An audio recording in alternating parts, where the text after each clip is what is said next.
Assalamualaikum warahmatullahi wabarakatuh. Salam sejahtera bagi kita semua.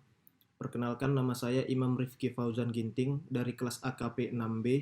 Di sini saya akan melakukan presentasi dengan judul Audit Siklus Penggajian dan Personalia. Siklus penggajian dan personalia melibatkan pekerjaan dan pembayaran kepada semua karyawan.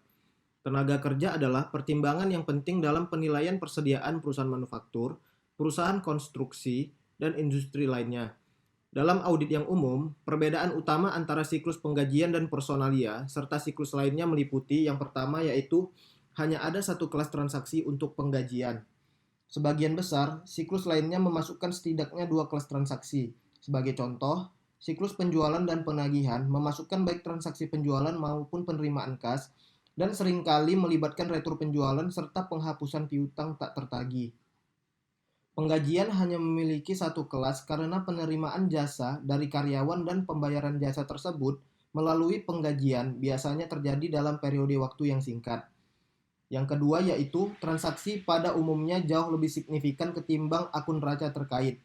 Akun-akun yang terkait dengan penggajian seperti penggajian akrual dan potongan pajak biasanya bernilai kecil dibandingkan dengan total transaksi selama tahun bersangkutan.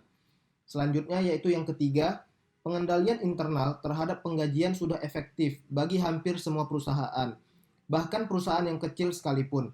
Ketatnya regulasi pemerintah negara bagian dan federal telah mendorong pengendalian yang efektif atas pemotongan dan pembayaran pajak penggajian.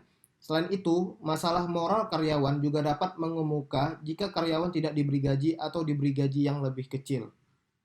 Pembahasan pertama yang akan saya jelaskan yaitu akun dan transaksi dalam siklus penggajian dan personalia.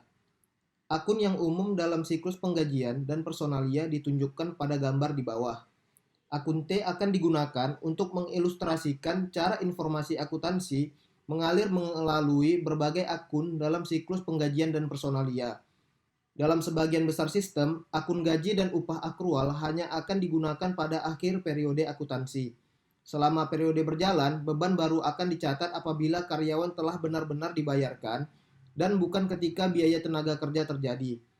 Akrual untuk tenaga kerja dicatat dengan ayat jurnal penyesuaian pada akhir periode bagi setiap biaya tenaga kerja yang dihasilkan tetapi belum dibayar.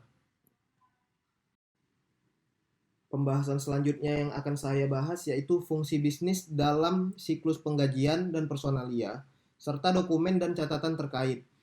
Siklus penggajian dan personalia dimulai dengan merekrut karyawan dan diakhiri dengan membayar karyawan tersebut atas jasa yang mereka laksanakan dan pemotongan pajak oleh pemerintah serta institusi lain dan pajak gaji serta manfaat akrual. Jadi siklus tersebut melibatkan perolehan jasa dari karyawan yang konsisten dengan tujuan perusahaan dan akuntansi yang tepat untuk jasa tersebut. Auditor harus memahami fungsi bisnis dan dokumen serta catatan tersebut sebelum dapat menilai risiko pengendalian dan merancang pengujian pengendalian serta pengujian substantif atas transaksi. Fungsi yang pertama yaitu fungsi sumber daya manusia. Departemen Sumber Daya Manusia menyediakan sumber yang independen untuk mewawancarai dan merekrut personil yang memenuhi kualifikasi. Departemen tersebut juga merupakan sumber catatan yang independen bagi verifikasi internal atas informasi upah, termasuk penambahan dan penghapusan gaji, serta perubahan upah dan pengurangan. Terdapat catatan dan formulir yang ada pada Departemen Sumber Daya Manusia, yaitu yang pertama, catatan sumber daya manusia, meliputi data seperti tanggal mulai bekerja, investigasi personil, tingkat pembayaran, pengurangan yang disotorisasi, evaluasi kinerja, dan tanggal berhenti kerja. Yang kedua yaitu formulir otorisasi pengurangan. Formulir ini digunakan untuk mengotorisasi pengurangan gaji termasuk jumlah pembebasan untuk pemotongan pajak, penghasilan, dan program tabungan pensiun lainnya, obligasi tabungan, serta iuran serikat pekerja. Dan yang terakhir yaitu formulir otorisasi tingkat pembayaran. Formulir ini digunakan untuk mengotorisasi tingkat pembayaran. Sumber informasinya adalah kontrak tenaga kerja diotorisasi oleh manajemen atau dalam kasus pejabat perusahaan, otorisasi dari Dewan Direksi. Fungsi yang kedua yaitu pencatatan waktu dan persiapan penggajian. Pencatatan waktu dan persiapan penggajian merupakan hal yang penting dalam audit penggajian karena mempengaruhi secara langsung beban penggajian selama setiap periode. Untuk mencegah salah saji dalam 4 aktivitas berikut diperlukan pengendalian yang memadai. Yang pertama yaitu penyiapan kartu waktu oleh karyawan. Yang kedua, pengiktisaran dan penghitungan pembayaran kotor, pengurangan dan pembayaran bersih. Yang ketiga, pembayaran gaji. Dan yang keempat, penyiapan catatan gaji. Terdapat beberapa dokumen yang ada pada pencatatan waktu dan persiapan penggajian, yaitu yang pertama, kartu waktu. Kartu waktu adalah dokumen yang mengindikasikan waktu per jam karyawan mulai dan berhenti bekerja setiap hari serta jumlah jam kerja karyawan. Selanjutnya, tiket waktu pekerjaan. Tiket waktu pekerjaan adalah formulir yang menunjukkan pekerjaan mana yang dikerjakan karyawan selama periode waktu tertentu. Yang ketiga yaitu file transaksi penggajian. File yang membuat oleh komputer ini mencantumkan semua transaksi penggajian yang diproses oleh sistem akuntansi selama satu periode, seperti satu hari, minggu, atau bulan. Yang keempat yaitu jurnal atau daftar penggajian. Laporan ini dibuat dari file transaksi penggajian dan umumnya mencantumkan nama karyawan, tanggal, jumlah penggajian kotor dan bersih, jumlah pemotongan, serta klasifikasi akun atau klasifikasi setiap transaksi. Dan yang terakhir yaitu file induk penggajian. File induk penggajian adalah file komputer yang digunakan untuk mencatat transaksi penggajian bagi setiap karyawan dan mempertahankan total upah karyawan yang dibayar selama tahun tersebut hingga tanggal saat ini. Fungsi yang selanjutnya yaitu fungsi pembayaran penggajian. Persetujuan dan distribusi penggajian harus dikendalikan secara hati-hati untuk mencegah pencurian. Untuk meningkatkan pengendalian, pengeluaran gaji umumnya diproses secara terpisah dari pengeluaran lainnya. Terdapat beberapa dokumen yaitu yang pertama pembayaran gaji. Pembayaran diserahkan kepada karyawan sebagai pertukaran atas jasa yang dilaksanakan. Pembayaran dapat dilakukan dengan cek, tetapi biasanya disetorkan secara langsung ke rekening bank setiap karyawan. Jumlah yang dibayar merupakan pembayaran kotor dikurangi pajak dan pengurangan lainnya. Dokumen yang kedua yaitu rekonsiliasi rekening bank penggajian. Rekonsiliasi bank independen merupakan hal yang penting bagi semua akun kas, termasuk penggajian untuk menemukan kesalahan dan kecurangan. Akun penggajian Impress adalah akun penggajian terpisah di mana saldo bernilai kecil dipertahankan. Jumlah setiap gaji bersih yang dapat ditransfer berdasarkan cek atau transfer dana elektronik dari akun umum ke akun Impress segera sebelum distribusi penggajian. Akun Impress membatasi exposure klien terhadap kecurangan penggajian dan memisahkan pengeluaran gaji rutin dari pengeluaran lainnya. Hal tersebut juga menyederhanakan rekonsiliasi rekening bank penggajian. Fungsi yang terakhir yaitu fungsi penyiapan SPT pajak penggajian dan pembayaran pajak. UU Penggajian Pemerintah Federal dan negara bagian mengharuskan penyiapan serta penyerahan SPT pajak penggajian secara tepat waktu. Sebagian besar sistem penggajian yang terkomputerisasi menyiapkan SPT pajak penggajian dengan menggunakan informasi tentang transaksi penggajian dan file induk. Untuk mencegah salah saji dan kewajiban pajak serta penalti yang potensial, individu yang kompeten harus memverifikasi output secara independen. Terdapat beberapa dokumen yaitu yang pertama formulir W2. Ini adalah formulir yang dikirim ke setiap karyawan yang mengiktisarkan penghasilan karyawan selama tahun kalender, termasuk pembayaran kotor, pemotongan pajak penghasilan, dan pemotongan jaminan sosial. Dokumen yang kedua yaitu SPT pajak penggajian. Ini adalah formulir yang diserahkan ke unit pemerintah lokal, negara bagian, dan federal untuk menunjukkan pembayaran pajak yang dipotong dan pajak perusahaan. Sifat dan tanggal jatuh tempo formulir tersebut bervariasi tergantung pada jenis pajaknya. Formulir tersebut disiapkan dari informasi yang ada pada file induk penggajian dan biasanya dibuat oleh komputer. Pembahasan selanjutnya yaitu metodologi untuk merancang pengujian pengendalian dan pengujian substantif atas transaksi. Pengendalian internal untuk penggajian biasanya sangat terstruktur dan terkendali dengan baik untuk mengelola pengeluaran kas, meminimalkan keluhan dan ketidakpuasan para karyawan, serta meminimalkan kecurangan penggajian. Karena sistem pembayaran gaji relatif umum dari perusahaan ke perusahaan, maka harus tersedia program akuntansi penggajian terkomputerisasi yang berkualitas tinggi. Walaupun pengujian pengendalian dan pengujian substantif atas transaksi merupakan bagian yang paling penting dalam menguji penggajian, pengujian dalam bidang ini biasanya tidak bersifat ekstensif. Banyak audit menghadapi resiko salah saji yang material yang rendah atau minimal. Walaupun penggajian seringkali menjadi bagian yang signifikan dari total beban, ada 3 alasan hal ini. Yang pertama, karyawan kemungkinan besar akan mengajukan keluhan kepada manajemen jika mereka dibayar terlalu rendah. Yang kedua, semua transaksi penggajian secara tipikal seragam dan tidak rumit. Dan yang terakhir, yang ketiga, transaksi penggajian merupakan subjek audit pemerintah negara, bagian, dan federal, menyangkut pemotongan pajak penghasilan, jaminan sosial, dan pajak pengangguran. Yang selanjutnya akan saya bahas yaitu memahami pengendalian internal, siklus penggajian, dan personalia.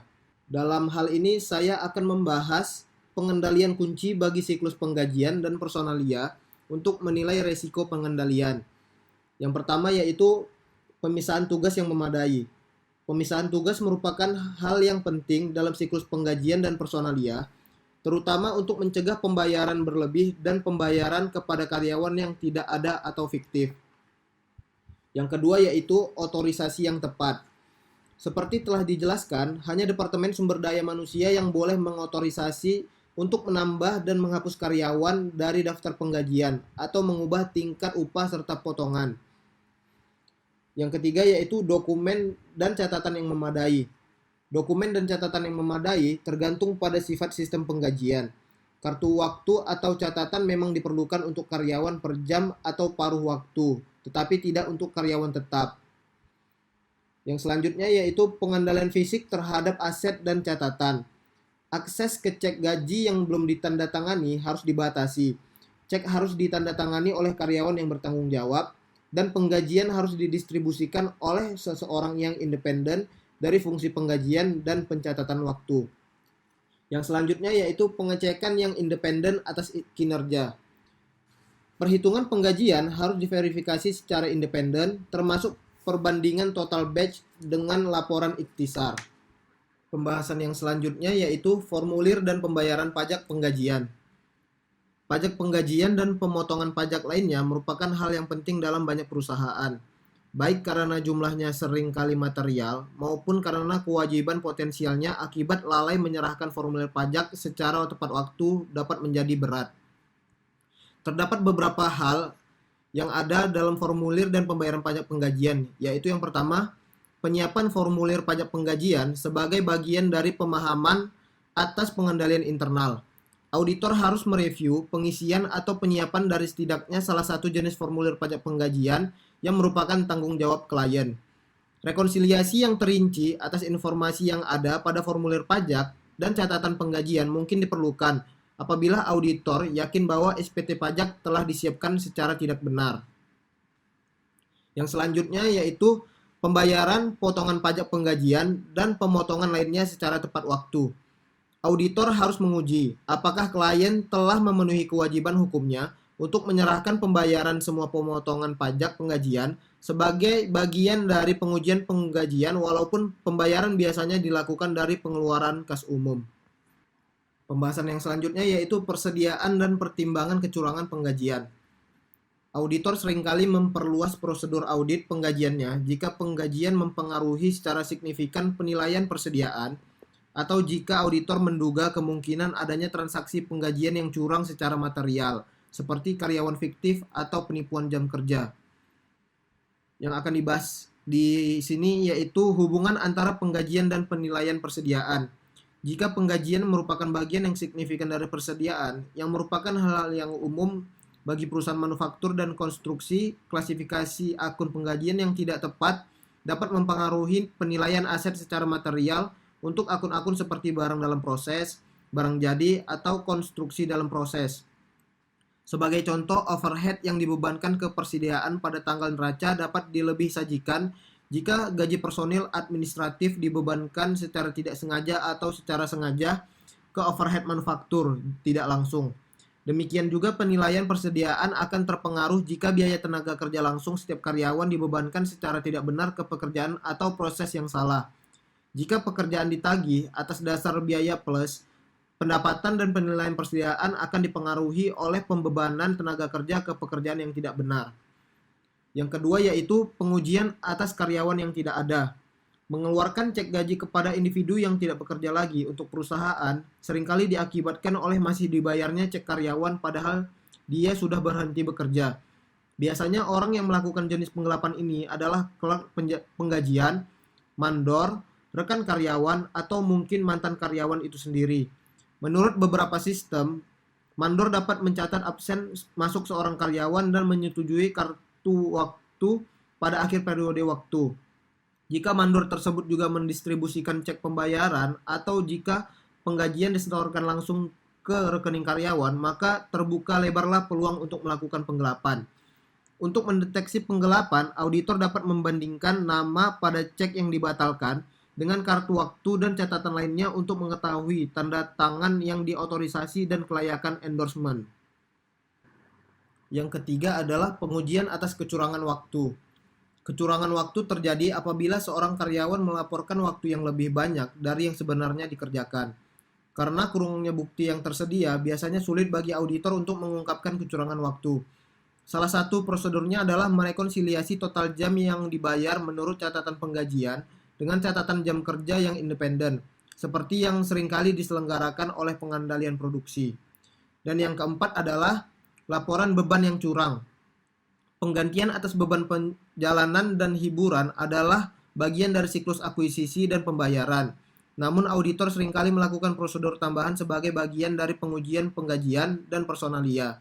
Pembahasan yang selanjutnya yang akan saya bahas yaitu metodologi untuk merancang pengujian atas rincian saldo. Terdapat beberapa metodologi yaitu yang pertama, mengidentifikasi risiko bisnis klien yang mempengaruhi penggajian. Risiko bisnis klien yang signifikan yang mempengaruhi penggajian tidak mungkin terjadi pada sebagian besar perusahaan. Akan tetapi, risiko bisnis klien itu mungkin saja terjadi pada kesepakatan kompensasi yang kompleks, yang mencakup bonus dan rencana opsi saham serta kesepakatan kompensasi yang ditangguhkan lainnya.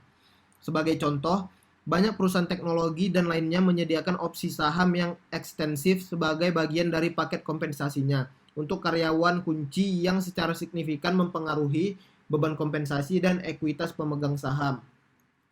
Hal yang kedua yaitu menetapkan materialitas kinerja dan menilai risiko inheren.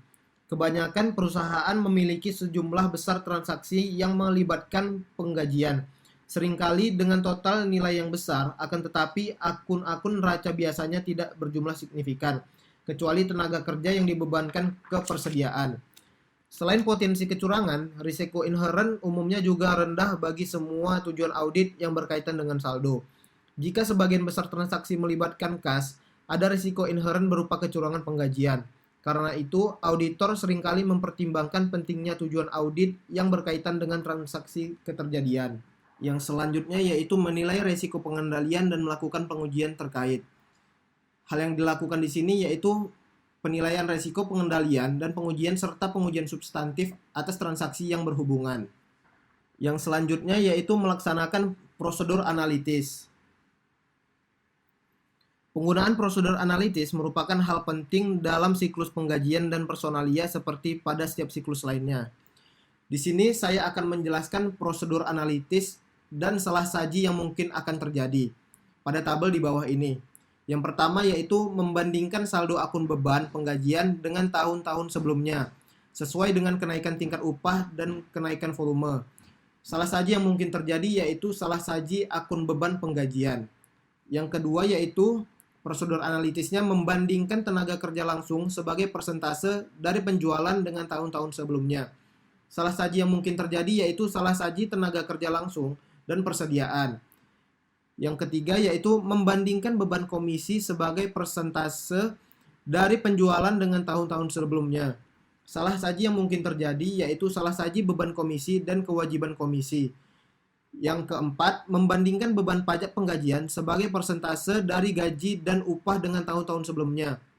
Salah saji yang mungkin terjadi adalah salah saji beban pajak penggajian dari kewajiban pajak penggajian. Dan yang terakhir adalah membandingkan akun pajak penggajian akrual dengan tahun-tahun sebelumnya. Salah saji yang mungkin terjadi yaitu salah saji pajak penggajian akrual dan beban pajak penggajian. Yang selanjutnya adalah merancang dan melaksanakan pengujian atas rincian saldo untuk akun kewajiban dan beban. Verifikasi akun kewajiban yang berkaitan dengan penggajian yang seringkali disebut sebagai beban penggajian akrual biasanya bersifat langsung jika pengendalian internal telah beroperasi secara efektif. Jika auditor merasa puas bahwa transaksi penggajian telah dicatat dengan benar dalam jurnal penggajian dan formulir pajak penggajian terkait telah disiapkan secara akurat serta pajak dibayar tepat waktu, pengujian atas rincian saldo tidak akan menghabiskan banyak waktu. Terdapat dua tujuan audit yang berkaitan dengan saldo yang utama dalam menguji kewajiban penggajian, yaitu yang pertama, akrual dalam neraca saldo telah dinyatakan pada jumlah yang benar, dan yang kedua, transaksi dalam siklus penggajian dan personalia telah dicatat pada periode yang benar. Perhatian utama dalam kedua tujuan itu adalah memastikan bahwa tidak ada kurang saji atau akrual yang dihilangkan. Di sini yang akan kita bahas adalah akun kewajiban yang utama dalam siklus penggajian dan personalia. Yang pertama yaitu jumlah potongan dari gaji karyawan. Pajak penggajian yang dipotong tetapi belum dibayar kepada pemerintah dapat diuji dengan membandingkan saldonya dengan jurnal penggajian, formulir pajak penggajian yang dibuat pada periode selanjutnya, dan pengeluaran kas periode selanjutnya. Yang kedua yaitu gaji dan upah akrual. Gaji dan upah akrual terjadi setiap kali karyawan belum menerima upah yang telah menjadi haknya selama beberapa hari atau jam terakhir hingga periode selanjutnya. Biasanya gaji personil akan diberikan semuanya kecuali lembur pada hari terakhir bulan tersebut. Sementara upah karyawan per jam selama beberapa hari seringkali belum akan dibayarkan pada akhir tahun. Yang ketiga yaitu komisi akrual. Konsep yang sama yang digunakan dalam memverifikasi gaji dan upah akrual juga dapat diterapkan pada komisi akrual. Meskipun akrual ini umumnya lebih sulit diverifikasi karena perusahaan seringkali memiliki beberapa jenis perjanjian yang berbeda dengan wiraniaga dan karyawan dengan komisi lainnya. Yang keempat yaitu bonus akrual. Bonus akrual pada banyak perusahaan, bonus akhir tahun yang belum dibayar kepada para pejabat dan karyawan merupakan pos yang sangat besar sehingga kelalaian untuk mencatatnya akan menimbulkan salah saji yang material. Verifikasi atas akrual yang tercatat biasanya dapat dicapai dengan membandingkannya dengan jumlah yang diotorisasi pada risalah rapat Dewan Direksi. Yang kelima yaitu pembayaran cuti liburan, cuti sakit, atau tunjangan akrual lainnya. Akrual dari kewajiban-kewajiban tersebut yang relatif konsisten dengan tahun sebelumnya merupakan pertimbangan paling penting ketika mengevaluasi kewajaran jumlahnya. Kebijakan perusahaan untuk mencatat kewajiban harus ditentukan pertama kali, baru kemudian jumlah yang tercatat harus dihitung ulang. Kebijakan perusahaan ini harus sesuai dengan standar akuntansi mengenai absen yang diberi kompensasi. Yang keenam adalah pajak penggajian akrual. Pajak penggajian dan pajak pengangguran negara bagian serta federal dapat diverifikasi dengan memeriksa formulir pajak yang disiapkan pada periode selanjutnya untuk menentukan jumlah yang sudah harus dicatat sebagai kewajiban pada tanggal neraca. Yang ketujuh yaitu pengujian atas rincian saldo untuk akun beban. Beberapa akun pada laporan laba rugi dipengaruhi oleh transaksi penggajian. Di sini pos yang paling penting adalah gaji dan bonus pejabat, gaji kantor, gaji dan komisi penjualan, serta tenaga kerja manufaktur langsung. Seringkali biaya dapat dipecah lebih lanjut menurut divisi, produk, atau cabang. Tunjangan atau manfaat seperti asuransi kesehatan juga dapat dimasukkan dalam beban. Yang ke-8 yaitu kompensasi pejabat. Auditor harus memverifikasi apakah total kompensasi pejabat merupakan jumlah yang diotorisasi oleh Dewan Direksi. Karena gaji dan bonusnya harus dimasukkan dalam form 10K SEC dan SPT Pajak Penghasilan Federal. Verifikasi kompensasi pejabat juga dijamin karena beberapa individu mungkin saja mampu membayar dirinya sendiri lebih besar dari jumlah yang diotorisasi. Pengujian audit yang biasa adalah memperoleh gaji setiap pejabat yang diotorisasi dari risalah rapat Dewan Direksi dan membandingkan dengan catatan pendapatan yang berhubungan. Yang ke-9 yaitu komisi.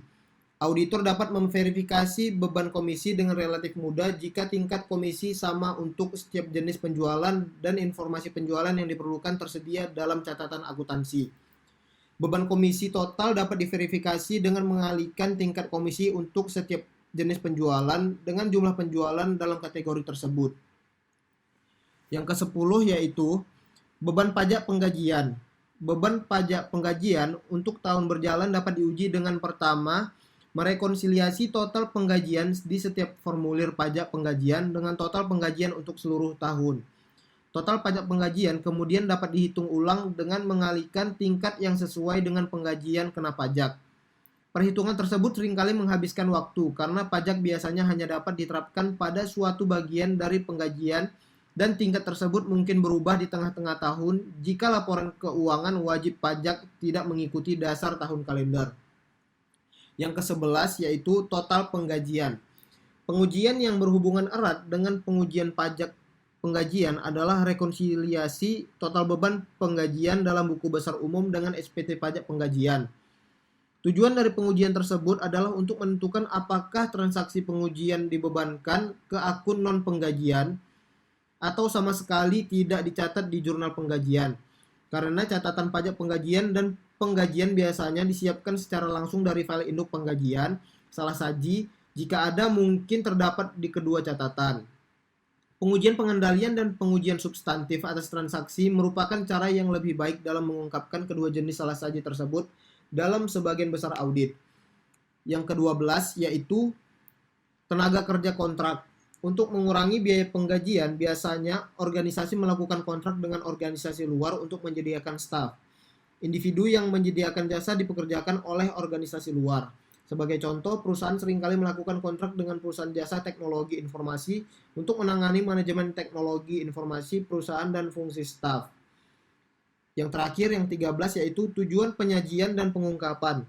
Pengungkapan yang diperlukan untuk transaksi siklus penggajian dan personalia tidaklah mendalam. Akan tetapi, beberapa transaksi yang kompleks seperti opsi saham dan rencana kompensasi pejabat eksekutif lainnya mungkin memerlukan pengungkapan catatan kaki. Auditor dapat menggabungkan prosedur audit yang berhubungan dengan keempat tujuan penyajian dan pengungkapan dengan pengujian atas rincian saldo, akun kewajiban, dan beban.